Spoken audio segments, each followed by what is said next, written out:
কারণ এই মেয়ে একটি সংসার, এই মেয়ে আগামী দিনে একটা পরিবার, এই মেয়ে আগামী দিনে একটা ঘর। ইন্নামা ইউরিদুল্লাহু লিইউযহিবা আনকুমুর রিজসা আহলাল বাইত। আল্লাহ তাআলা বলছেন, ঈমানদার নারী, চরিত্রবান নারী, নামাজি নারী, আমি আল্লাহ তাআলা চাই তার মাধ্যমে তোমাদের পুরুষদের পুরাটা ঘর পবিত্র করে দিই। এক মেয়ে চরিত্রবান হওয়া, এক মেয়ে দিনদার হওয়া, এক মেয়ে নেককার হওয়া, সেজদাওয়ালা হওয়া, পর্দানশীল হওয়া, শুধু ওই মেয়ের জন্য না, পুরা ফ্যামিলির জন্য এটা জরুরি। আপনি 1000 ছেলের উপরে জরিপ চালান, ওদের সমস্ত সারা দিনের ব্যস্ততার মূল আকর্ষণ নারী। 10,000 ছেলের পিছনে আপনি তদন্ত করেন, ওদের যৌবনের এই উন্মাদনা, এই চুলের ফ্যাশন, জামা কাপড়ের এই ফ্যাশন, সারাদিন টোটো করে মাতালের মতো ঘুরা, মোটর সাইকেলের এই বাহার, চুলের ডিজাইন, মোবাইলের এই ব্যস্ততা, সব কিছুর মূলে নারীর প্রতি আকর্ষণ, শাহওয়াত, শাহওয়াত, মনের চাহিদা, অশ্লীল অবৈধ কামনা বাসনা, হারাম চাহিদা। যেন সে বুঝছে, যুবক এই ছেলে বুঝছে যে আমারে বানাইছে নারীর জন্য, নারীর লোভ, নারীর আকর্ষণ, এর জন্যই আমার জীবন। অথচ না, না, আল্লাহ তাআলা আমাদেরকে ইবাদতের জন্য বানাইছে, আল্লাহ আমাদেরকে ইসলামের জন্য বানাইছেন, আল্লাহর জমিনে কালেমা প্রচারের জন্য বানাইছেন। প্রিয় ভাই, একজন ছেলে ভালো হবে, একজন। একটা আয়াত পড়ছি সূরা তাওবার, আয়াতের মধ্যে আল্লাহ তাআলা একদিকে মোট 8টা জিনিস বলছে, আরেক দিকে 3টা জিনিস বলছে। একদম সহজ হিসাব। একদিকে আল্লাহ বলছে এইদিকে 8টা, এদিকে 3টা। বলছে এই 8টি জিনিসের প্রতি তোমাদের আগ্রহ আছে, আমি জানি, ভালোবাসা আছে। তা এই 3টি জিনিসের প্রতি তোমাদের ভালোবাসা, যদি এই 8টির ভালোবাসা তোমাদের এই 3টির চাইতে বেশি হয়, তাহলে তোমরা আল্লাহর পক্ষ থেকে আযাব, শাস্তির অপেক্ষা করো। এই কথাইটা এনে বলছি, আপনি একদম সহজে বুঝবেন। আল্লাহ তাআলা বলেন, কুল ইন কানা আবাউকুম, 1 নাম্বার তোমাদের পিতামাতা। পিতামাতার প্রতি মানুষের ভালোবাসা আছে কিনা? কথা বলেন না, এটা হারাম? হারাম না। 2, ওয়া আবনাউকুম, তোমাদের সন্তানদের প্রতি ভালোবাসা। 3, ওয়া ইখওয়ানুকুম, তোমাদের ভাই বেরাদর, ভাই বোন। 4, ওয়া আজওয়াজুকুম, তোমাদের স্ত্রী। 5, ওয়া আশিরাতুকুম, তোমাদের আত্মীয় স্বজন। কয়টা হলো? 5টা। তোমাদের বাবা মা, তোমাদের সন্তানাদি, তোমাদের ভাই বেরাদর, তোমাদের স্ত্রী, তোমাদের আত্মীয় স্বজন। যে টাকা পয়সা তোমরা জমাইছো, এটার প্রতি তোমাদের আগ্রহ।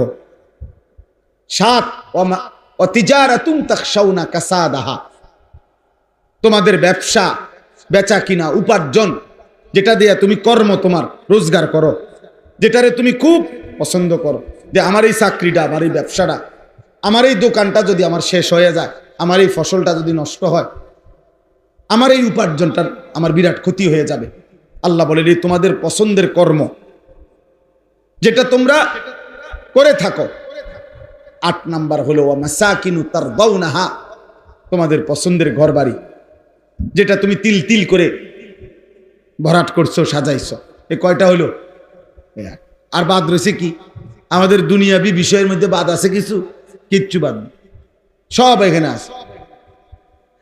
আল্লাহ তাআলা বলেন, এবার এদিকে 3টা, আল্লাহর ভালোবাসা, রাসূলুল্লাহ সাল্লাল্লাহু আলাইহি সাল্লামের ভালোবাসা, আল্লাহর রাস্তায় নিজের জান মাল কুরবানি করা, জিহাদ ফি সাবিলিল্লাহ।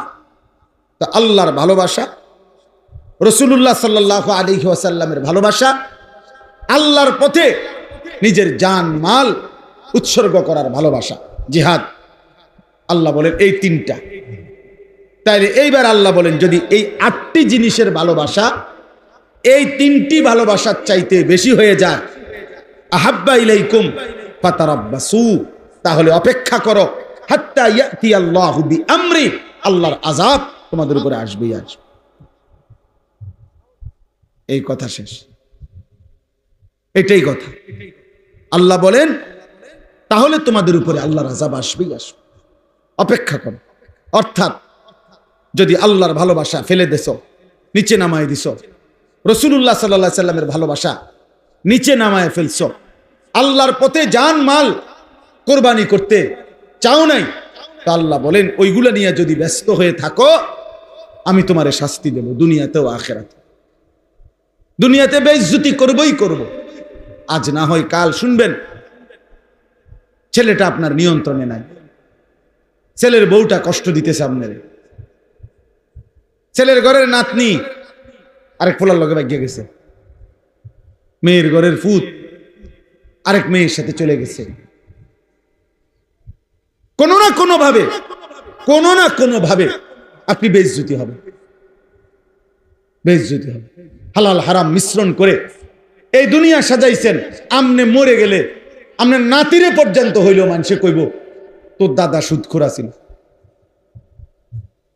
তোর দাদা ছিল হারামখোর। আপনাকে এটা শুনতেই হবে। এই জন্য কি বোঝা গেল? অপমানিত হবেই। আল্লাহ বলেন আল্লাহকে ভুলে গেছো বান্দা, রাসূলকে ভুলে গেছো, আল্লাহর পথে যুদ্ধ জিহাদ জান মালের কুরবানি ভুলে গেছো, অপেক্ষা করো আমি তোমাকে অপমানিত করব। নাউযুবিল্লাহ। আল্লাহু লা ইয়াহদিল কওমাল ফাসিকিন।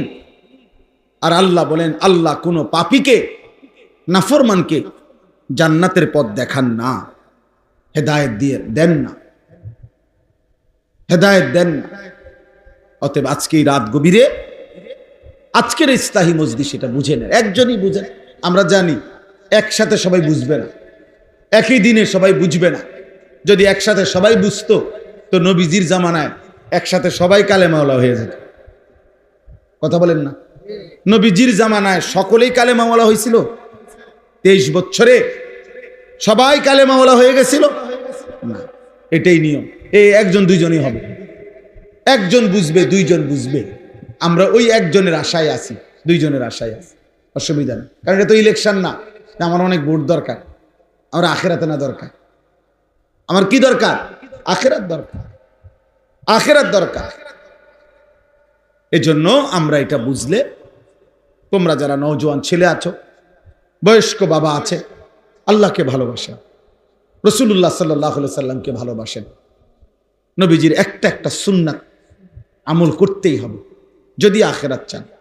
12,000 টাকা দিয়ে আখেরাত মিলবে না, 4টা ফ্যান দিলে আখেরাতের জন্য এইটুকুই যথেষ্ট না, 10,000 টাকা মসজিদে দিলে শুধু এতটুকুই যথেষ্ট। এটা একটা আমল, এটা নেকি আছে, কিন্তু এটা একটা আমল।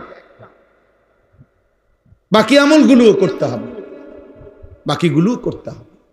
এই জন্য আমরা প্রত্যেকে ইনশাআল্লাহ আজকের এই মোবারক মজলিসে নিয়ত করি যে আমরা আল্লাহকে ভালোবাসবো, আমরা রাসূলুল্লাহ সাল্লাল্লাহু আলাইহি ওয়াসাল্লামকে ভালোবাসবো, আল্লাহর জন্য জান চাইলে জান দেব, মাল চাইলে মাল দেব ইনশাআল্লাহ। বলেন ইনশাআল্লাহ। 1 টাকাই দেন, আরে 10 টাকাই দেন, মুমিন ফিরায় দেয় না। এটা মুমিনের সিফাত, কোরআন শরীফে বারবার আছে। যতবার আল্লাহ তাআলা ইমানদারের সিফাত বলছে ততবারই বলছে ওয়ামিম্মা রাযাকনাহুম ইউনফিকুন।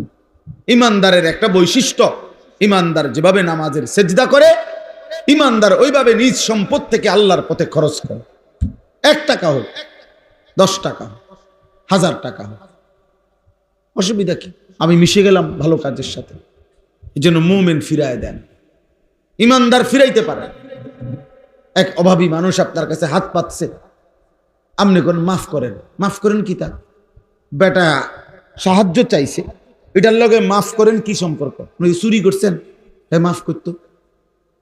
কথা বলেন না কেন? আপনি কি চুরি করছেন যে হে মাফ করতো? আর হে মানুষ মাফ করেনি, মাফ তো করে আল্লাহ না। কথা বলেন না কেন? মানুষ নি মাফ করে, কে মাফ করে? তো আপনি এটা কি বললেন যে মাফ করে? আপনার নাই তো সেটা আপনি হাসি মুখে তাকে বিদায় দেন, আপনি তার জন্য একটা দোয়া করে দেন। নবীজি বলছে তোমার কাছে যদি কিছু না থাকে তার একটা ভালো কথা বলে দাও, দোয়া করে দাও, ভাই আমি তো দিতে পারলাম না, আল্লাহ আপনার অভাব দূর করে দেন, আল্লাহ আপনারে বরকত দান করেন, আল্লাহ আপনার প্রয়োজন পূরণ করে দেন, একটা কইয়ে দেন। হ্যাঁ না আও জানি টিয়া দিয়া কিতা করে সুদে লাগায়, না না একমাত্র এবারই সুদে দেশে সুদে লাগায়, আর বাকিরা সব জোনায়েত বাগদাদি। বুঝেন না? হেবটার কথার দ্বারা এটাই তো বুঝাইছেন আমনে, বাকিরা আমনে সহ আর বাকি সব লোক হলো বাইজিদ বুস্তামি, আর এবারই শুধু অপরাধী। মূল কথা হলো তাই নিজে দিবে না, বুঝেন না আপনার কথাটা, উনি যে দিবে না এটারও তো একটা সাফাই গাইতে হবে, এইটা হয়ের উপরে দোষ চাপাই দিছে। অপরাধ তো প্রত্যেকের জন্য অপরাধ, কথা বুঝেন নাই? অতএব আল্লাহর পথে দান করা, সাদাকা করা মুমিনের বৈশিষ্ট্য, ইবাদত করা মুমিনের বৈশিষ্ট্য। আখিরাত মিলতে হলে সব আমল পূর্ণ করতে হবে। আল্লাহ তাআলা আমাদেরকে তৌফিক দেন, কবুল করেন। রবিউল আউয়াল মাসে এতটুকু বারবার আমরা প্রতি মাস প্রতি বছর সারা বছর আমরা এটা বলি যে নবীজিকে প্রত্যেক মাসে ভালোবাসতে হবে, সমানভাবে অনুসরণ করতে হবে, রাসূলুল্লাহ সাল্লাল্লাহু আলাইহি সাল্লামের সুন্নাতের অনুকরণ করতে হবে। আল্লাহ তাআলা আপনাদেরকে তৌফিক দান করেন। আল্লাহ তাআলা এই যে কয়জন শুনছেন একজনও যদি দিলের মধ্যে এটা ভাবেন, না ভাবলেও কোনো সমস্যা নেই, সবাই যদি প্রত্যাখ্যান করেন ইসলাম আমাদের কারো কাছে ঠেকবে না। কোরআন শরীফে আল্লাহ বলেন কোনো অসুবিধা নাই বান্দা, তোমরা যদি সকলেও আমার দিন ছেড়ে দাও, আমার দিন মানার মতো উপযুক্ত লোক আমি জমিনে রাখবো, তোমারে জিঙ্গাইয়ে রাখতে হবে না। কোরআন শরীফের আয়াত আছে, আমার দিন, আমার ইসলাম, আমার দিন মানার মতো পুরুষ নারী আমি জমিনে রাখবো। আমাদের অনেক মহিলা মনে করে, বেপর্দা মহিলা ঘুরে ঘুরে সে মনে করে না না ইসলাম তার কাছে ঠেকানা। আল্লাহ বলছে সবাই চলে যাও, আমি আমার দিন রাখবো। আপনি জানবেনও না ভালো মানুষ কোথায় আছে, আপনি জানবেনও না আল্লাহর জন্য জীবন কোরবানি করা মুজাহিদ পৃথিবীতে সর্বযুগে ছিল, আছে। তাই আজকে মনে করেন ইসরায়েল সহ আমেরিকা সহ সারা পৃথিবীর 150 কোটি মুসলমানকে ভয় পায় না, আমাদেরকে কোনো পাত্তা দেয় না, কিন্তু ওই গাজার মাটির নিচে কিছু মুজাহিদ আছে, মাটির নিচে বাংকার করে যারা আছে, ওরা 24 ঘন্টা ওদের এই সমস্ত আক্রমণের মূল উদ্দেশ্য হলো ওদেরকে বাইর করা, ওদেরকে মারা। তারা ভয় পায় ওদেরকে, ওই মাটির তলে যারা আছে ফিলিস্তিনে, গাজায়, বুঝেন নাই? ওদের ভয়েরও অগরিনী। এই জন্য আল্লাহর দিন আল্লাহ তাআলা উপযুক্ত পরিমাণ লোক দিয়ে টিকিয়ে রাখবেন, বিজয়ী করবেন। দেখার বিষয় হলো আমার নাম তাদের মাঝে আছে কিনা, আমার নাম থাকবে কিনা, আমার সন্তানের নাম থাকবে কিনা। আমি তো মরে যাব, আমার সন্তান যদি ঈমান হারা হয়, আমার নাতি নাতনি যদি ঈমান হারা হয়, তখন কি হবে বলেন? এমন অসংখ্য মানুষ আমার জীবনে আমি দেখছি যাদের বাবা দাদা দিনদার ছিল, এখন নাতির পর্যায়ে আইসা চেহারায় সুরতে চলনে বলনে ইসলামের ছিটে ফোটাও নাই। 3 পুরুষ আস্তে আস্তে ভুলে গেছে। আজকে এটা আমার বেশি ভয়, আমি প্রত্যেক দিন এটা ভয় পাই। এই যে সমস্ত ছেলেরা এখন নওজোয়ান 18, 20, 25, 30 বছরের, এরা যেই পরিমাণ গুনাহ নাফরমানি করছে, রাত নাই দিন নাই, নারী, ছবি, মোবাইল, মোটরসাইকেল, ঘুরা ফিরা, আড্ডা, বেহায়াপনা। আহারে এদের হাতে এদের পরবর্তী সন্তান বংশধর যখন আসবে, ওরা কি শিখবে, কি জানবে, কি করবে? একজন ভাবে, ওই যে আমরা গ্রাম দেশে একটা কথা বলে, ফুতে বাফেরে বলে, গ্রাম্য কথা আর কি, বাফেরে কন্যাইতে আছে, মারতেছে, মারতে মারতে কোন গাছের কাছে আনছে, এটা গ্রামে শুনছি। তো বাপে বলে কানতে কানতে বলছে, ফুত আর হেদিকে নিস না আমারে, আমিও আমার বাপেরে মারতে মারতে দূরে আনছিলাম, তুই আর আমারে ওইদিকে নিস না, নয়তো তোর সন্তানও তোরে মারতে মারতে ওই পর্যন্ত নেই। এই জন্য মনে রাখো যুবক, এই বেইজ্জতি আল্লাহর নাফরমানির শোধ তোমার সন্তান দিবে, তোমার জেনারেশন তোমার দিবে।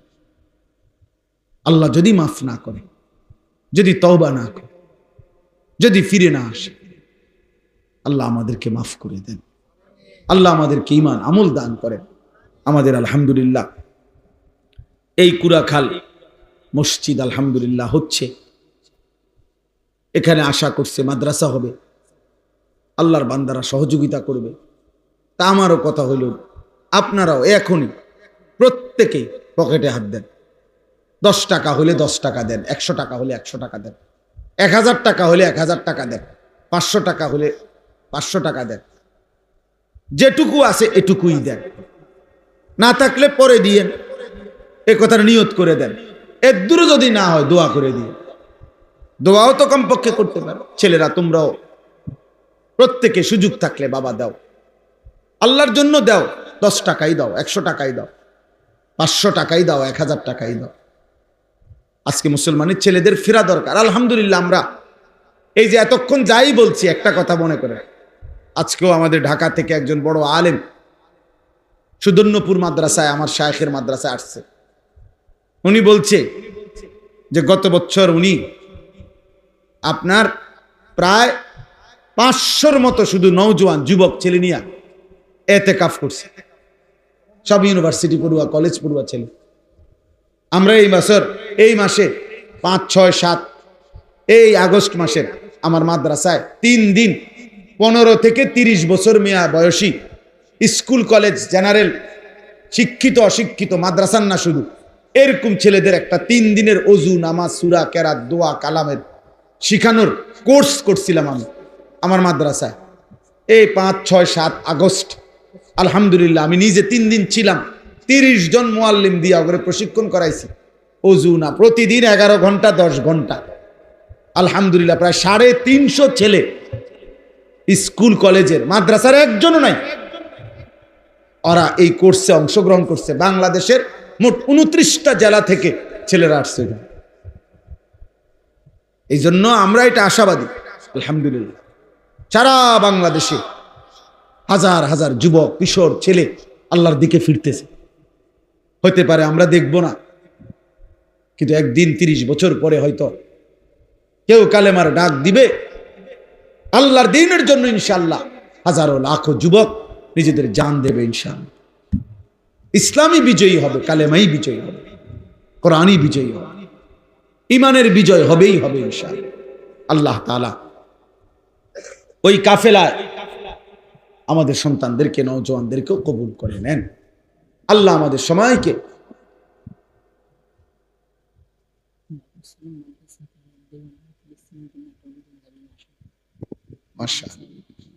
জি জি এই জন্য আপনারা প্রত্যেকে ইনশাআল্লাহ, এটা জরুরি কথা আজহার বলল যে, অর্থাৎ আমরা প্রতিনিয়ত এই গাজা ফিলিস্তিনের মুসলমানদের জন্য ওলামায়ে কেরাম প্রতিনিয়ত তাদের জন্য ত্রাণ সাহায্য সহযোগিতা পাঠায়। তো বললো আমাদের এই বাবুস সালাম মাদ্রাসার থেকেও ওনারা ইন্তজাম করে পাঠাবে, আপনারা ওইখানেও শরিক হয়ে গেল। নিয়মিত যেটুকু হয়, যার যেটুকু ভালোবাসা, ওদের জন্য আপনারা সহযোগিতা করবেন। আল্লাহ তাআলা আমাদেরকে তৌফিক দান করেন। আপনাদের এই মসজিদ, আপনাদের এখানে যেন একটা মাদ্রাসা হয়, একটা মসজিদ সুন্দর বড় সড়ো হয়, আল্লাহ যেন কবুল করে। আমার মাদ্রাসা আছে কুমিল্লা ক্যান্টনমেন্ট ময়নামতি।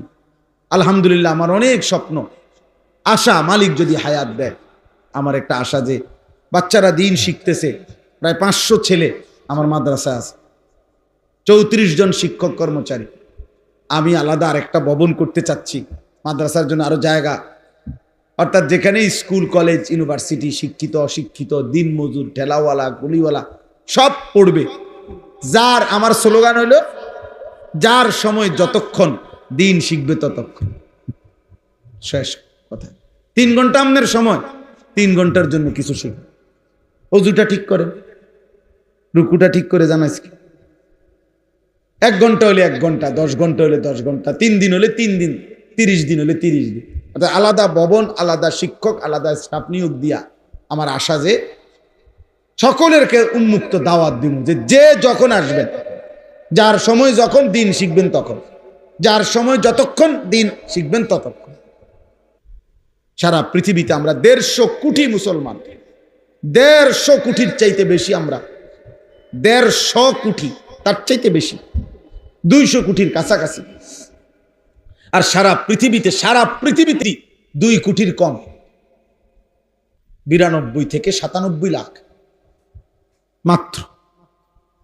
আর সারা পৃথিবীতে মুসলমান 150 কোটি, তার চাইতেও বেশি।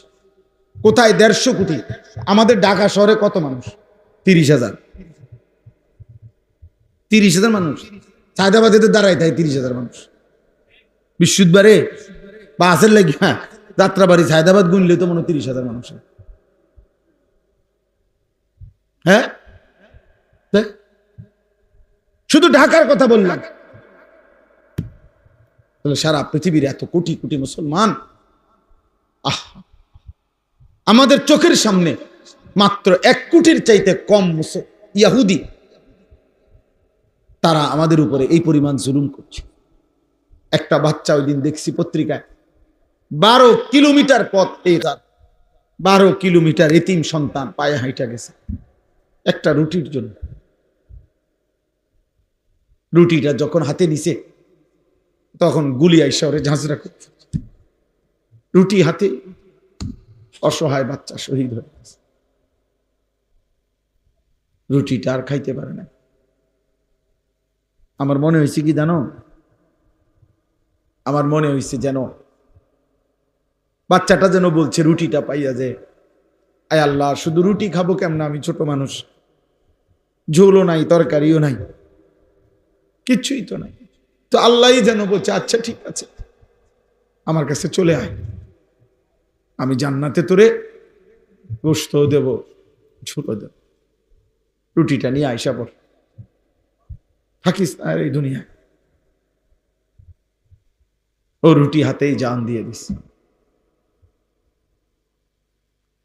আর তোমরা নারী দেখো, দেখো বাবা, ঠিক আছে, তোমরা ছবি দেখো, ওই দেখো, ওই ছেলে দেখো, ওই ওরা 3-4 জন, মানে ওরা ওদের শয়তানের মধ্যে আছে। শয়তান ওদেরকে কোনো জায়গা থেকে ছাড়ে না। ইবলিস তা করে ছাড়তেই চায় না, প্রতিবন্ধীর মতো হাসে। মানে তার সিরে যারা এরকম কি লেগে হাসে কইতারে না।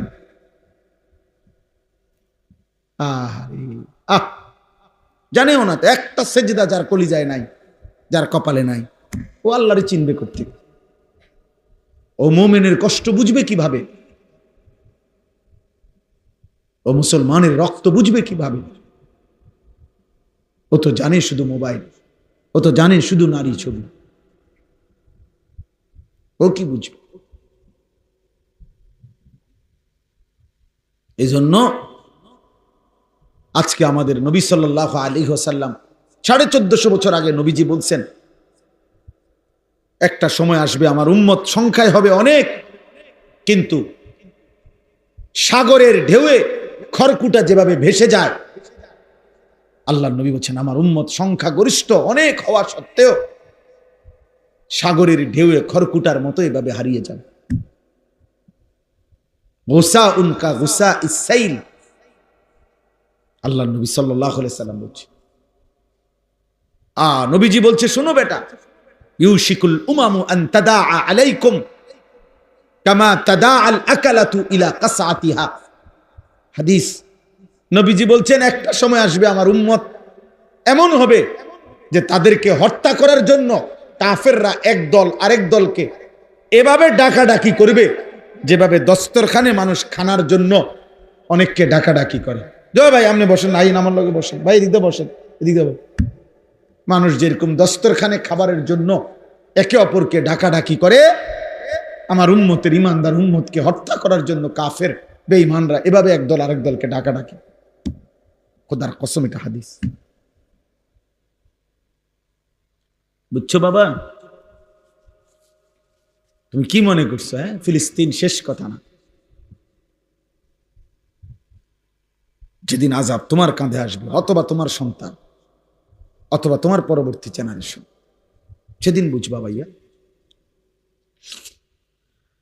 এইভাবে ডাকাডাকি করে মারবে, একটা বাড়ি একটা ভবন নাই, এই প্রতিটা আঘাতের মধ্যে, প্রতিটা মানে বোমার মধ্যে আমেরিকার শতভাগ সমর্থন আছে, আছে না? বলে একটা কাফের তো নাই, সব নারাজ আছে, এরকম কেউ নাই, সব তলে তলে উর্ফি দিয়ে আপনি বিবৃতি দেয়। কিছু কিছু রাষ্ট্র আছে আপনি একটু বিবৃতি মারে আর হুদা, এটি এক ধরনের ধোঁকা দেখানো আর কি, একটা বিবৃতি দিল আর গভীর নিন্দা জানাচ্ছি, হ্যাঁ গভীর শোক প্রকাশ করতেছি, দৃষ্টান্তমূলক শাস্তি দাবি করছি, এটি তো মুখস্থ বলি, এটা হলো বানোয়াটি কথা। আমাদেরকে হত্যা করার জন্য, আমাদের মুসলমানদেরকে নিশ্চিহ্ন করার জন্য এই তো 2 দিন হয়েছে ইউরোপে পুনরায় আবারও কোরআনুল কারীমকে প্রকাশ্যে আগুনে পুরানো হয়েছে, শুনছেন না? প্রতিনিয়ত একটা গ্যাপ দিয়া দিয়া, মনে করো প্রতি 6 মাস পর পর, প্রতি 9 মাস পর পর, প্রতি 3 মাস পর পর আমাদের দেশেও বহির্বিশ্ব কাউরে না কাউরে দিয়ে দুশ্মন হয় ইসলামকে, নয়তো আমাদের নবীজিকে, নয়তো কোরআনকে কোনো না কোনো ভাবে অপমান করে, বিদ্রুপ করে, বারবার জানে এই জাতির অপদার্থ যুবক নড়বে না। ওরারে যে মোবাইল ধরাই দিছি ওইটাই সারে। তোমরা জানো ছেলেরা, গোটা পৃথিবীতে নামি দামি কোটি পারমাণবিক শক্তিধর দেশ, পৃথিবীর সবচেয়ে বেশি সম্পদ ইহুদিদের কাছে। সারা পৃথিবীর সবচেয়ে বড় সংবাদপত্রের যত কিছু, সারা পৃথিবীর যত ব্যবসা, যত মাল্টিন্যাশনাল কোম্পানি, সবকিছুতে সবচেয়ে বেশি সম্পদের অধিকারী তেল আবিব। ওইখানে দিবা রাত্রি 24 ঘন্টায় 1 মিনিট কর্ম অফিস বন্ধ হয় না পৃথিবীতে। এই রাজধানী যে তেল আবিব, ওইখানে কখনো রাত হয় না। ওদের ওইখানে এটা তাদের কথা হইলো, আমাদের এই শহরে কখনো কি হয় না, রাত হয় না। মানে শিফটে কোনো না কোনো গ্রুপ ডিউটি করতেছে, কাজ করতেছে। মনে করেন এখন একটা টাইম, যেমন এখন মনে করেন আমাদের ঢাকার সমস্ত অফিস আদালত বন্ধ, এই মুহূর্তে বন্ধ না, আবার কালকে সকালে খুলবে। কথা বুঝেন নাই না? তাদের এমন হয় না। হ্যাঁ হ্যাঁ, তাদের কি এমন হয় না? তাদের অফিস আদালতের সকল কার্যক্রম শিফটে চলতে থাকে, তাদের কখনো রাত হয় না। এরকম এইভাবে তারা এই সারা পৃথিবীটাকে দখল করে রাখছে। সব এর ভেতর দিয়েই আমাদের উপরে প্রতিনিয়ত জুলুম করছে। সব সময় ইসলামকে বিদ্রুপ করে, কোরআনকে বিদ্রুপ করে। এই বাংলাদেশেও প্রায় সময় একটু পর পর ওই যে অমুক হিন্দু, অমুক নাস্তিক, অমুক ব্যক্তি রাসূলুল্লাহ সাল্লাল্লাহু আলাইহি সাল্লামকে অপমান করে, বিদ্রুপ করে। কারণটা কি? কারণটা কি? আমাদের ঈমান যাচাই করে। ওরা জানে আমাদের যুবক আর নড়বে না, ও মোবাইল দেখে, ও নারী দেখেই জীবন পার করে দিছে, ও ছবি দেখতে দেখতে রাত শেষ, ও উলঙ্গ দৃশ্য দেখতে দেখতে রাত শেষ। আল্লাহ আমাদেরকে হেফাজত করেন, আল্লাহ তাআলা আমাদেরকে হেফাজত করেন। আমাদের এটা ভাবা উচিত। আমরা রাত দিন চিন্তা করি, সারাদিন ভাবি কি করা যায়, আর কি করতে পারি, আর কি করা যায়। আলহামদুলিল্লাহ, চেষ্টা করা উচিত। এই নজরুল আমি এমনি বলতেছি, ওরে আমি কত সময় কত ধমকাই একটা মজলিসের জন্য, এই একটা ইসলাহী মজলিস চালু রাখার জন্য আমারে কত বিরক্ত করে দিন রাত। কিন্তু ফিকির আছে যে 2টা মানুষই শুনুক। এই আপনারা কয়েকজন মানুষ তিল তিল করে কষ্ট করে আলহামদুলিল্লাহ একটা ছোট মসজিদের জায়গার ব্যবস্থা হয়েছে, এরপর একটা বড় জায়গার ব্যবস্থা হয়েছে। এখন আমার ওই দিন শুনাইতে আছে যে কোন আল্লাহর বান্দারা বাহ মাদ্রাসা করে দিবে, মসজিদ হবে, মাশাআল্লাহ। কেউ ভাবছে এরকম? কেউ কল্পনা করছো তুমি? নাহি। আশ্চর্য, আলহামদুলিল্লাহ, আল্লাহ বরকত দান করেন। কালকে জুমার নামাজের পরে, ভাই নজরুল শুনো, কালকে জুমার নামাজের পরে আমার ঢাকার মসজিদে 2 ছেলে আসছে। ওরা ল্যাপ তোষক বেছে, বুঝছো নি, লেফ তোষকের দোকানদার। এ আমার বয়ান শুনছে, ফজরের নামাজের ব্যাপারে আমার একটা বয়ান আছে, সন্দ্বীপের একটা ঘটনা, যে সন্দ্বীপ চট্টগ্রাম, ওখানে 4টা ছেলে কলেজের, ওরা একবার সিদ্ধান্ত নিছিল 2023 সালে যে তারা তাদের বন্ধুদেরকে ফজরের নামাজের জন্য উঠাবে, ফজর ক্যাম্পেইন। পরে 1 বছর মেহনত করে তারা প্রায় 4000-এর মতো পুরা উপজেলার এই কিশোর যুবক, যারা তখন নিয়মিত ফজরের নামাজ পড়ে, ফজর ক্যাম্পেইন করে তার। তো এই ছেলে বলতেছে, হুজুর আমি আপনার এই ওয়াজটা শুই না, আমার এলাকায় আমি উদ্যোগ নিছি, আজকে মাসখানিক লেফট তুষুক বেশি না ফোলা, আমি উদ্যোগ নিয়ে আমরা 2 বন্ধু 2-3 জনে মিলে এখন আলহামদুলিল্লাহ এই 1-1.5 মাসের ভিতরে 160 জন লিস্টি করা দেখাইছে, লিস্টি আমরা প্রত্যেক দিনে 160 জন ফজরের নামাজ জামাতে পড়ো। আমরা চেষ্টা করতেছি প্রতিদিন। তো তারা, আমার গাড়ি তো আছে কাগজটা, তারা এমন সুন্দর করে বিভিন্ন বাণী লিখে লিখে ছেলেদের কাছে দাওয়াত দেয়। তো দিয়া নিচে লেখছে তাগো একটা, এই কাফেলাটার নাম কি? কাফেলার নাম হইল বেনামাজিকে খুঁজে বেড়াই, নামাজিকে বন্ধু বানাই। এরকম শুনছে জীবনে আর কথা? এমন সুন্দর কথা এই ফুলার মাথার থেকে যে এমন সুন্দর বুদ্ধি আইব, আপনি বুঝছেন কোনো, ভাবছেন কোনো দিন? কি সুন্দর কথা না? আমিও তো জীবনে এমন সুন্দর কথা ভাবি নাই। বেনামাজিকে বন্ধু খুঁজে বেড়াই, মানে তারা তালাশ করি আর কি, যে করে করে তারা ডাকি আমরা, আর নামাজিকে বন্ধু বানাই। হ্যাঁ, ফিকির চেষ্টা করলে সম্ভব। একটু একটু কাজ যদি সবাই করে যার যার জায়গা থেকে, পৃথিবীর, আমার কাছে কিতাব আছে, আমার গাড়ি তো আছে, পৃথিবীর 4 ভাগের 1 ভাগ হলো মুসলমান। সারা পৃথিবীর জনগোষ্ঠীর 4 ভাগের কি 1 ভাগ হলো কি মুসলমান, 1/4, 4 ভাগের 1 ভাগ।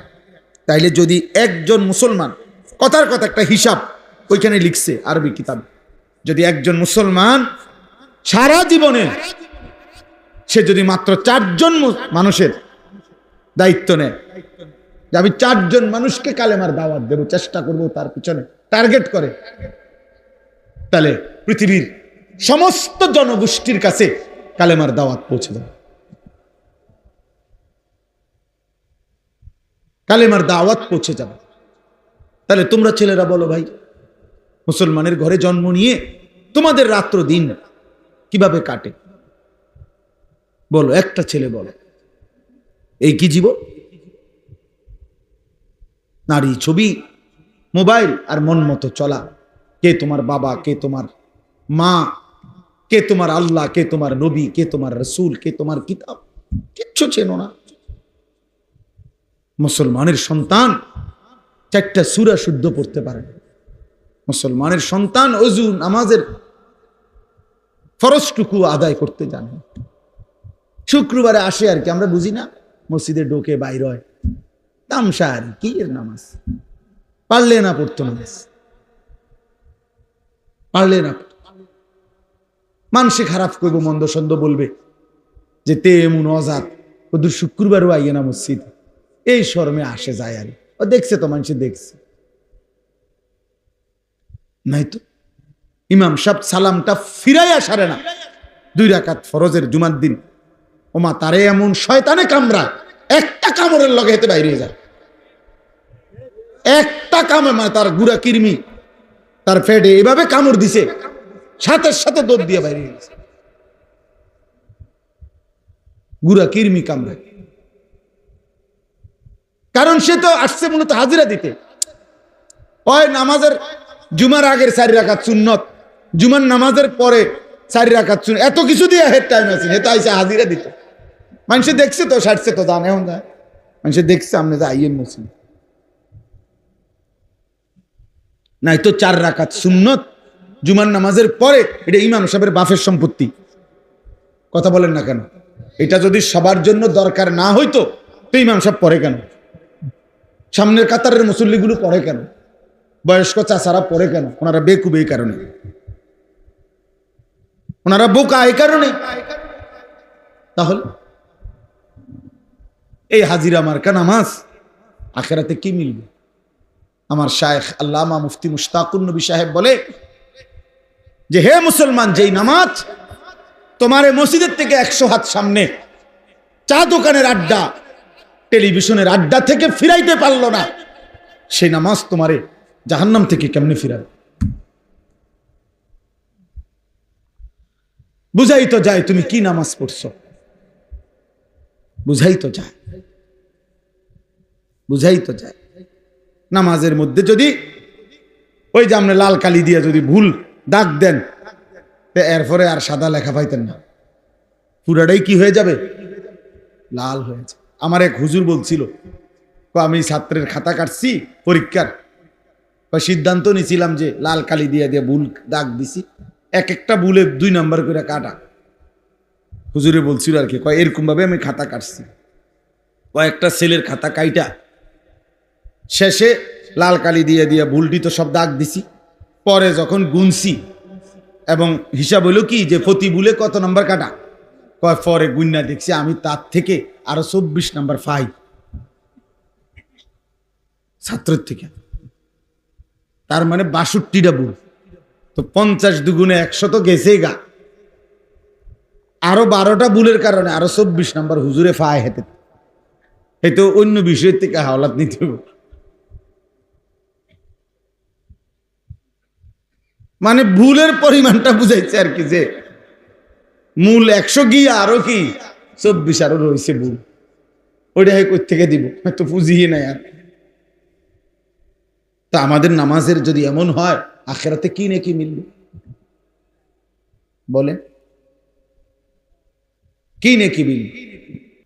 কথা তো ছিল, আল্লাহ তাআলা কোরআনে বলছেন নামাজ গুনাহ থেকে ফিরায়, বলছে না? কথা বলেন না কেন? নামাজ গুনাহ থেকে ফিরায় কিনা? আল্লাহ বলছে কিনা, ইন্নাস সালাতা তানহা আনিল ফাহশাই ওয়াল মুনকার।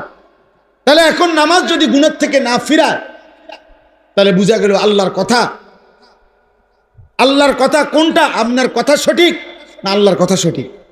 তো তাইলে নিশ্চয় আমার নামাজে ত্রুটি, নিশ্চয় আমার সেজদাতে ত্রুটি।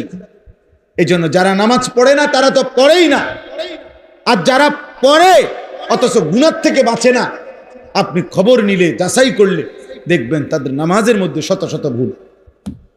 এই কারণে ওই নামাজের ওই শক্তি আসে না যে শক্তিতে তাকে গুনাহ থেকে ফিরাবে। এই জন্য যারা আবার নামাজ পড়ে, আপনাদেরকে বললাম ওযু নামাজ ঠিক করেন। একজন আলেমের সাথে সম্পর্ক ছাড়া আখিরাতের জীবন সুন্দর হবে না। নিজে নিজে মাতবরি করলে হইতো না, ওলামায়ে কেরামের কাছে আসতেই হবে, আলেমে দ্বীনের কাছে আসতেই হবে, আল্লাহকে ভালোবাসতেই হবে, প্রিয় নবী সাল্লাল্লাহু আলাইহি সাল্লামকে ভালোবাসতেই হবে আখিরাত যদি চান। এই আমার শেষ কথা। আমি শুধু যে আয়াতটা পড়ছি এক কথায়, এটার কোনো বেশি ব্যাখ্যা লাগবে না। আমি আপনাদেরকে শুধু মুখে মুখে বলি, আপনারা বুঝবেন।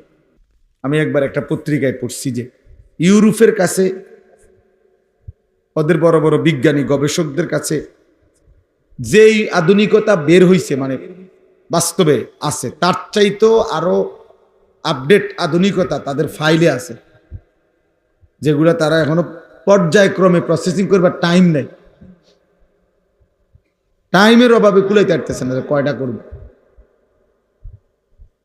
কয়টা করবে? একটা দোকানের মধ্যে মোবাইলের দিকে তাকাইলে বোঝা যায় যে কত শো আইটেমের মোবাইল, কত শো ডিজাইন। এ কথা বলার দ্বারা আমার অর্থ হলো, প্রিয় ভাই, এটা বুঝতে হবে যে এই আধুনিকতা, এই প্রযুক্তি থাকবে না, প্রতিনিয়ত খুব দ্রুত গতিতে চেঞ্জ হয়ে যাচ্ছে, এটা এক সময় থাকবে না। কিন্তু প্রশ্ন হলো, চিন্তার বিষয় হলো, ফেসবুকে না থাকবে না, ইউটিউবে থাকবে না, কিন্তু আমি যে গুনাহগুলো করছিলাম, আমি যে নারী দেখলাম, ছবি দেখলাম, নাচ গান দেখলাম, উলঙ্গ দৃশ্য দেখলাম, সেগুলো তো আর কোনোদিন হারাবে না। এই আমার আমলনামা থেকে মুছবে কি? ফেরেশতা যে আমার বাম কাঁধে আমলনামার মধ্যে এটা লিখছে, উঠাইছে, ওইটা মুছবে কে? ওইটা হারাবে কিভাবে? আমাকে তোমাকে নিয়ে তো এই গুনাহগুলো নিয়েই হাসরের ময়দানে দাঁড়াইতে হবে, হাসরের মাঠে দাঁড়াইতে হবে। তাইলে আধুনিকতার অনেক কিছু হয়তো থাকবে না, আমি যেই গুনাহগুলো করছি আর দ্বারা, সেগুলো আমি মুছবো কিভাবে? সেগুলো আমার থেকে হারাবে কিভাবে? ওয়াকুল্লা ইনসানিন আলজামনাহু তায়রাহু আলা উনুকি। আল্লাহ তাআলা বলেন, আমি প্রত্যেক মানুষের আমলনামা তার কাঁধে, তার গর্দানে কাঁধে ঝুলিয়ে দেব, ঝুলিয়ে দেব নিজের আমলনামা। এই যে মনে করেন বর্তমানে বিভিন্ন স্কুলে, কিন্ডার গার্ডেনে বাচ্চাদের গলার মধ্যে এরকম ফিতা আইডি কার্ডওয়ালা ঝুলাই দেয় না? তাহলে এটা দেখলেই, হাতে নিলেই দেখা যায় বাচ্চা এটার নাম কি, ক্লাস কি, ঠিকানা, এই যে কান্দে গলার মধ্যে ঝুলাই দেয়। আল্লাহ তাআলা বলেন তার আমলনামাও আমি এরকম ঝুলাই দেব, ঝুলিয়ে দেব। ইয়াউমা তুবলাস সারাইর। আল্লাহ তাআলা বলেন অন্তরের গভীরে যেই কথাগুলো ছিল সেগুলো হাসরের ময়দানে আমি খুলে দেব, খুলে দেব। পৃথিবীর কেউ জানে নাই, কিন্তু আজকে তোমার অন্তরের যে জল্পনা কল্পনা, একটা নারী দেখে, অশ্লীল দৃশ্য দেখে, রাস্তার বেহায়া বেপর্দা মেয়ে দেখে তুমি যা ভাবছিলা, হয়তো পৃথিবী তো কেউ শুনে নাই, জানে নাই। রব্বুল আলামিন বলে হাসরের ময়দান আমি তা খুলে দেব, তুমি দেখবা। ওয়াজাদু মা আমিলু হাদিরা। তোমরা যা করেছ আল্লাহ বলে সব তোমরা তোমাদের সামনে উপস্থিত দেখতে পাবে, লিখিত সব দেখতে পাবে, সব। আল্লাহ তাআলা, আমি আয়াতটা শুনাই আপনাদের।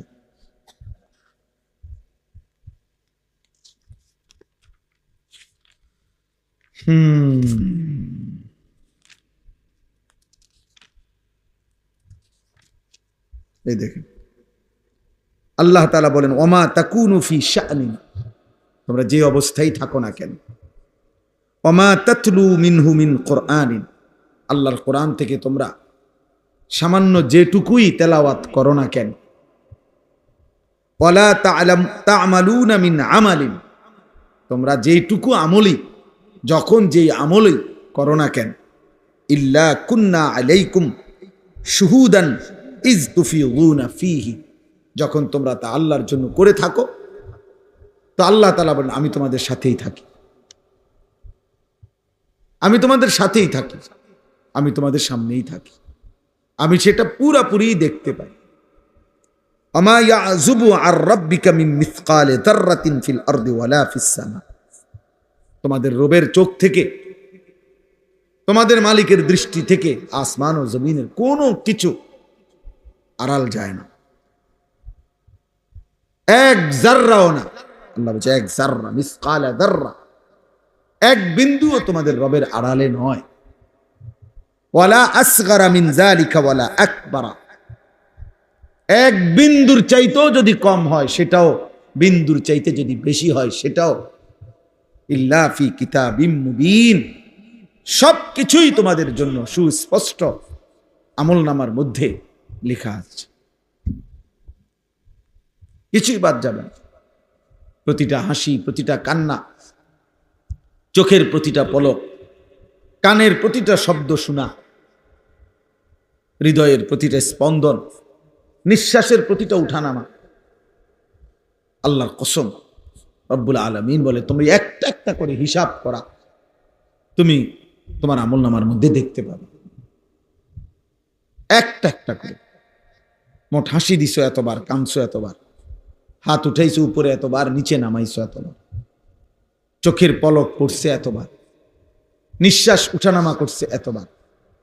আল্লাহ বলেন আমি এটার হিসাব দেব, আমার ফেরেশতা এটার হিসাব দেবে, এবং প্রতিটা নিঃশ্বাসের সাথে লিখে দিবে এটা নেক কাজে, এটা গুনার কাজে,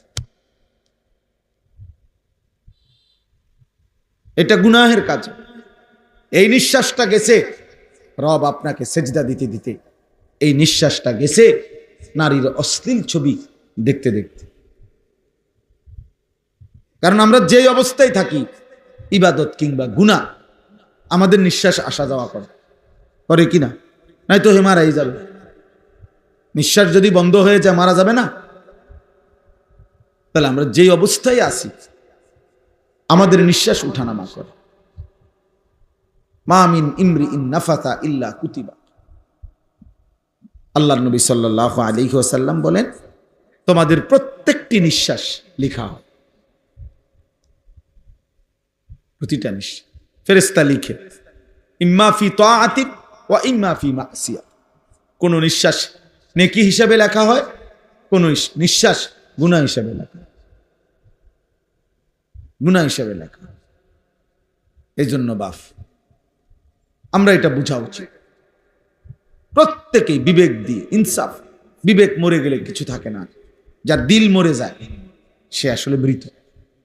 অন্তর যার মৃত, অন্তরে যার নড়াচড়া নাই, সুদবোধ নেই। মানুষ যখন কোনো সময় কিছু মানুষ আছে এমন মাজুর,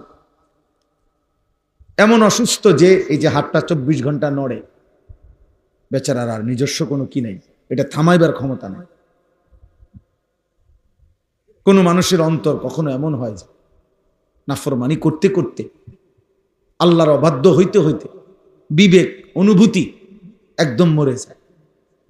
ফলে আর বছরের পর বছর আল্লাহর নাফরমানি করার পরেও হৃদয়ের মধ্যে, কলিজার মধ্যে একটু জ্বলন অনুভব হয়,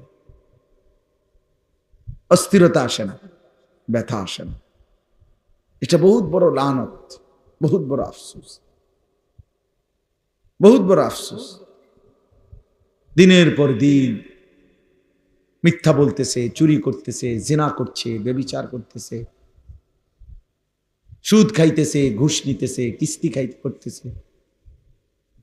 60 বছর স্বাভাবিকভাবে বিড়ি খাইতেছে, সিগারেট খাইতেছে, সকালে রাতে প্রকাশ্যে, রাস্তায়, বাজারে, দোকানে, বেডুইতের সামনে, বেডুইতের সামনে, পোলাইনের সামনে।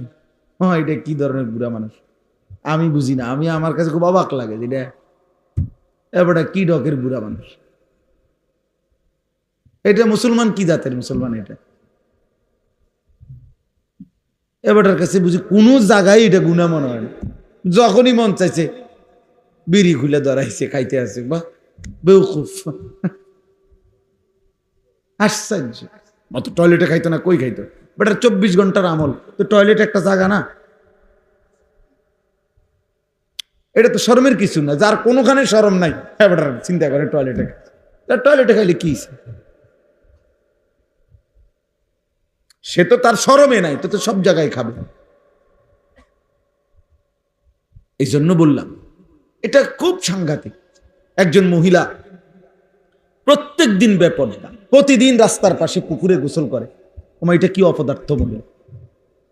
এই মহিলা তো মহিলা বলতে কিছু নাই। আর এক নারীর শরীরে যে হায়া, সৃষ্টিগতভাবে লজ্জা, আল্লাহ তাআলা পুরুষের চাইতে বেশি দিয়ে নারীকে তৈরি করছে। নারী মানেই লাজুক, নারী মানেই লজ্জাশীলা নারী। ওই পাতা, এটারে কেন লজ্জাবতী পাতা কয়? ওই যে একটা পাতা আছে না, একটা হাত ছুইলেই, একটু লাগলেই আস্তে গুটায় যায়, আস্তে মিশে যায়। আগে এগুলা খুব ছিল, আমরা স্কুলে পড়তে খুব মজা পাইতাম। এগুলা ইচ্ছা করে গিয়ে হাত লাগাইতাম, মানে দেখতে ভাল লাগতো এটা।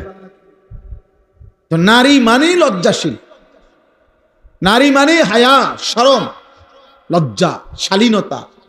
এটা তার সৃষ্টির মধ্যে আল্লাহ দিছেন। সেই নারী যখন বেপর্দা হয়, বেহায়া হয়, চরিত্রহীন হয়, তো এইটা বেশি দুর্গন্ধ ছড়ায়।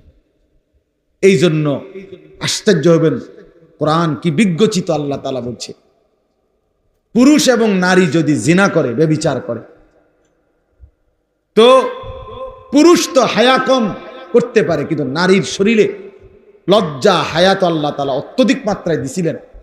যে নারী সেই লজ্জার বাঁধন ছিঁড়ে ফেলছে, হায়াত ছুটায় ফেলছে, ও পুরুষের চাইতে নিকৃষ্ট। এই জন্য আল্লাহ তাআলা কোরআনে বেবিচারী নারী পুরুষের শাস্তির কথা বলতে গিয়ে প্রথম নারীর কথা উল্লেখ করছে, আয-যানিয়াতু ওয়াজ-যানি। বুঝাইতে চাইছে যে পুরুষের দ্বারা হইল, নারীর দ্বারা তো এটা হওয়ার কথা না, এক নারীর দ্বারা তো এটা হওয়ার কথা না, এক মহিলার দ্বারা, এক মেয়ের দ্বারা তো এটা হওয়ার কথা না। কিন্তু সেই অসভ্য মেয়ে নারী যখন নিজের স্বাভাবিক সৃষ্টিগত জন্মগত লজ্জাটাকেই যখন শেষ করে ফেলছে, ও কতটা নিকৃষ্ট। এই জন্য কোরআনে আছে, ইয়া নিসা আন-নবিয়্যি মান ইয়াতি মিনকুন্না বিফাহিশাতিন মুবায়্যিনা ইউদাআফ লাহাল আযাবু দি'ফাইন ওয়া কানা যালিকা আলাল্লাহি ইয়াসীরা। ভয়ঙ্কর কথা এটা, কোরআন শরীফের আয়াত। আল্লাহ বলছে, হে নবীর স্ত্রীগণ, নবীজির বিবিদেরকে বলছে, যারা উম্মতের সর্বশ্রেষ্ঠ নারী, রাসূলুল্লাহ সাল্লাল্লাহু আলাইহি ওয়াসাল্লামের স্ত্রীদের চাইতে এই উম্মতের নারীদের মধ্যে শ্রেষ্ঠ সম্মানিত নারী আর কে? সেই শ্রেষ্ঠ নারী উনারা, উনাদেরকে পর্যন্ত আল্লাহ বলছে সাবধান, কোন ঈমানদার নারী যদি বেহায়াপনা করে, ফাহিশা অর্থ হলো অশ্লীলতা, বেপরদেগি, বেহায়াপনা, জিনা ব্যভিচারের পুরুষ পরিবেশ, পর পুরুষের সাথে একাকিত্ব, পরকিয়া, বিবাহ বহির্ভূত প্রেম, হারাম সম্পর্ক, এরকম যেই কোনো অশ্লীলতা, আল্লাহ বলছে তোমাদের নারীদের কারো ঈমানদার দ্বারা হয়, যদি ঈমানদার নারী, তো মনে রাখবা আমি আল্লাহ তাআলা পরিষ্কার বললাম, তার প্রত্যেকটা পাপের কারণে আমি তাকে দ্বিগুণ শাস্তি দেব, দ্বিগুণ। ইউদাআফ লাহাল আযাবু দি'ফাইন, ডাবল শাস্তি। কেন? তোমার দ্বারা এটা হওয়ার কথা না, তুমি না নারী, তুমি না মেয়ে, তোমার মধ্যে তো সৃষ্টিগতভাবে আমি আল্লাহ লজ্জা বেশি দিছিলাম, হায়া বেশি দিছিলাম, সেটা তুমি ভেঙে ফেললা কেমনে? সেটা তুমি নষ্ট করে ফেললা কেমনে? বলেন, ওয়াকানা যালিকা আলাল্লাহি ইয়াসীরা। আল্লাহ বলেন, যদি কেউ প্রশ্ন করে, নবীর বিবিদেরকে পর্যন্ত বলতেছেন আল্লাহ আপনি, আল্লাহ বলছে হ্যাঁ, এটা আমি আল্লাহর জন্য সহজ, আমার কাছে দিন বড়, আমার কাছে আল্লাহর বিধান বড়, আল্লাহর বিধান বড়। সে নবীর বিবি হোক, অপরাধ অন্যায় করলে আমি তাকেও দ্বিগুণ শাস্তি দেব। কোরআন শরীফে আছে মিয়া, আমাদের নবীজিকে আল্লাহ কি বলছে? নবীকে সাল্লাল্লাহু আলাইহি ওয়াসাল্লাম, নবীজিকে ডাইরেক্ট আল্লাহ বলছে বন্ধু, ওয়ালাউ তাকাব্বালা আলাইনা বা'দাল আকাবিল লাআখাযনা মিনহু বিল ইয়ামিন সুম্মা লাকাতা'না মিনহুল ওয়াতিন। তোমরা ছেলেরাও শোনো মিয়া, আল্লাহ বলে আমাদের নবীকে বলছে, মাহবুব তিনি, হাবিব, কলিজার টুকরা, আল্লাহ পাকের এর চাইতে প্রিয়জন আর কেউ হইতে পারে? কথা বলেন না। সবচেয়ে প্রিয় আপন কলিজার টুকরা, সেই বন্ধুকে আল্লাহ বলছে, বন্ধু আপনি যদি আমার নামে একটা কথা বানাইয়া বলেন, বানোয়াটি কোনো কথা, আমি বলি নাই এমন কথা, যদি আমি আল্লাহর নামে বলেন, আমি প্রথমত আপনার ডান হাত, এই ডান হাত লাআখাযনা মিনহু বিল ইয়ামিন, আপনার ডান হাত টেনে ধরবো। কারো যদি আপনি হাত টান দেয় তো মাথাও টাইনা চলে আসবে, মাথা নিচের দিকে আসবে না? তা আল্লাহ বলেন এরপরে আপনার গর্দানটা আপনার শরীর থেকে একটা কোপ দিয়ে আলাদা করে ফেলেন। কোরআন শরীফের আয়াত। কাকে বলছে? জি জি জি, বুঝছেন বাংলা কথা? ওয়ালাউ তাকাব্বালা আলাইনা বা'দাল আকাবিল লাআখাযনা মিনহু বিল ইয়ামিন সুম্মা লাকাতা'না মিনহুল ওয়াতিন। গর্দানের রগটা ছিঁড়ে ফেলবো, এটার অর্থ এটাই, যেই রগ ছিঁড়ে গেলে আপনি মরে যাবেন, এমন রগটা আমি আল্লাহ ছিঁড়ে ফেলবো। একটা কথা উলট পালট বলবেন না, একটা শব্দ বাড়িয়ে বলবেন না। ওয়ালা তাজাল মা'আল্লাহি ইলাহান আখারা ফাতুলকা ফি জাহান্নামা মালুমান মাদহুরা। নবীজিকে সরাসরি আল্লাহ বলেন, বন্ধু আপনি আমি আল্লাহর সাথে কাউকে ডাকবেন না, কাউকে মিলাবেন না। আমি আল্লাহর সাথে এক বিন্দু শিরিক করবেন না। আপনি বন্ধুকে পর্যন্ত বলে দিলাম, বন্ধু যদি আপনি এক বিন্দু শিরিক করেন তাহলে আপনি বন্ধুকেও আমি আল্লাহ বেইজ্জতি করে জাহান্নামে ছুঁড়ে মারব। বোঝেন কিছু বন্ধু? হ্যাঁ, কোরআনকে মস্কারি মনে করছে দিন। অনেক মুসলমান তোমরা ছেলেরা, হ্যাঁ, একটা মামুলি বিষয় মনে করি, এ কইলে হয় মুসলমান। কিছু আছে কই আশেকের রসুল, ওটা আশেকের রসুল।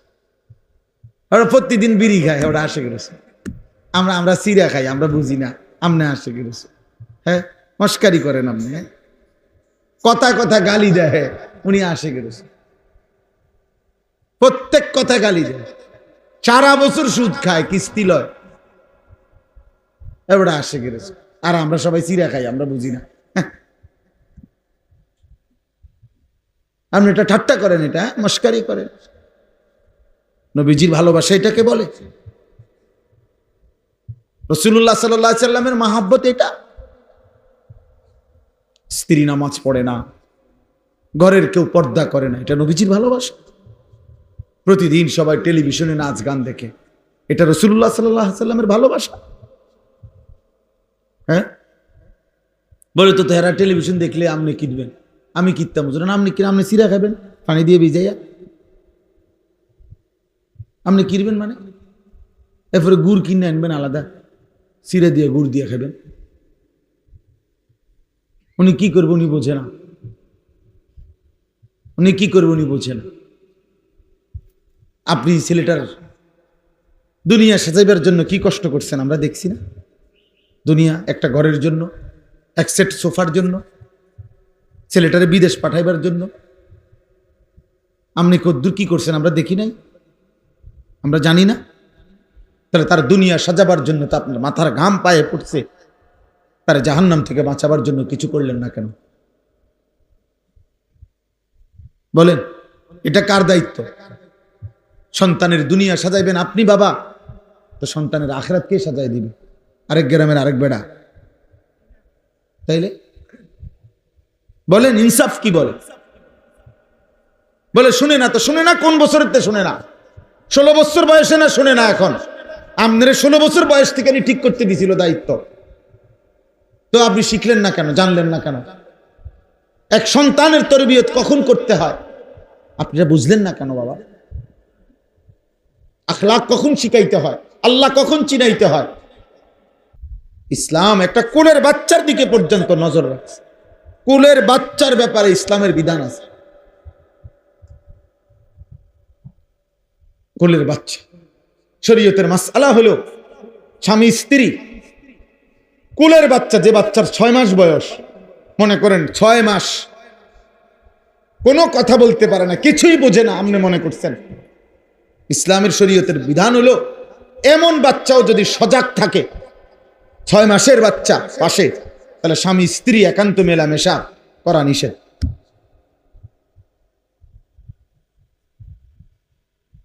ছয় মাসের বাচ্চা হচ্ছে, কারণ তার নজর আছে, তো এই নজরের উপরে প্রভাব বিস্তার করে। একদিন আপনি কি মনে করেন